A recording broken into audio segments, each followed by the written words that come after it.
Selamat pagi, salam sejahtera untuk kita semua. Perkenalkan, nama saya Nurmala.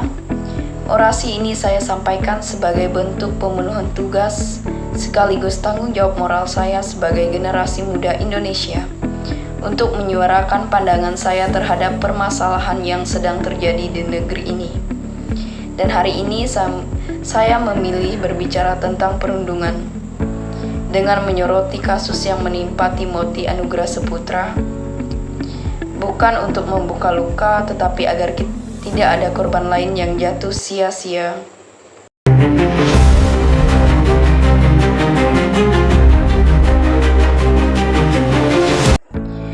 Teman-teman, perkembangan teknologi yang semakin maju dan kita hidup di mana jari-jari kita bisa berubah menjadi senjata. Media sosial yang dulunya kita banggakan sebagai ruang berekspresi, kini sering berubah menjadi ruang eksekusi karakter.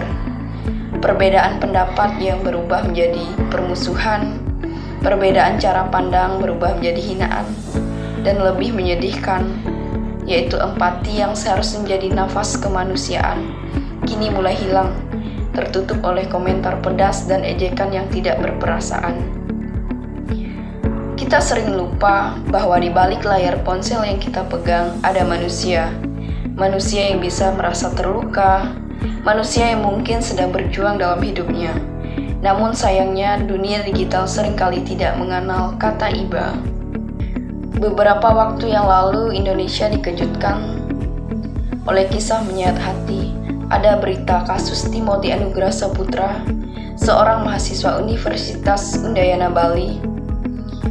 Ia dikenal sebagai pribadi pendiam, sederhana, dan sama seperti kita, sedang berjuang mengejar pendidikan dan masa depan.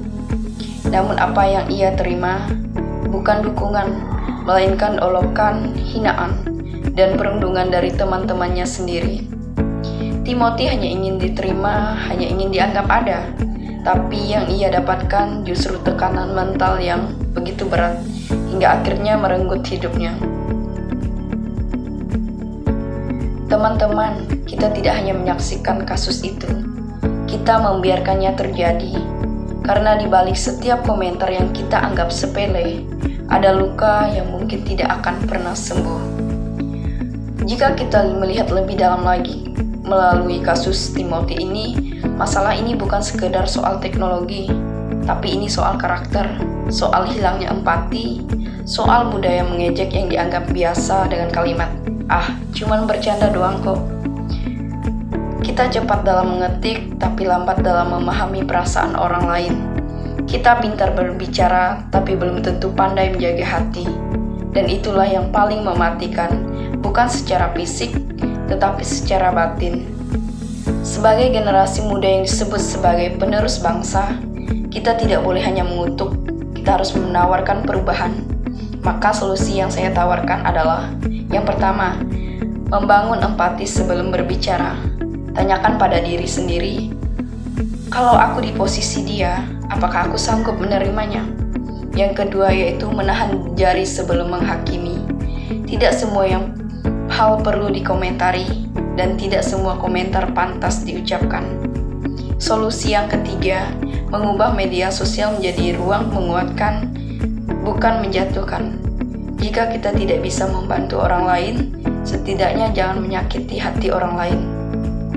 Yang keempat, yaitu mendorong budaya literasi empati digital di sekolah, kampus, dan komunitas anak muda. Karena teknologi tanpa empati hanya akan melahirkan generasi yang cerdas secara otak, tapi kering secara hati. Teman-teman sekalian, kita tidak ingin ada Timothy lain. Kita tidak ingin dunia maya menjadi tempat yang membunuh harapan. Kita ingin membuktikan bahwa kemajuan teknologi harus berjalan berdampingan dengan kemajuan akhlak.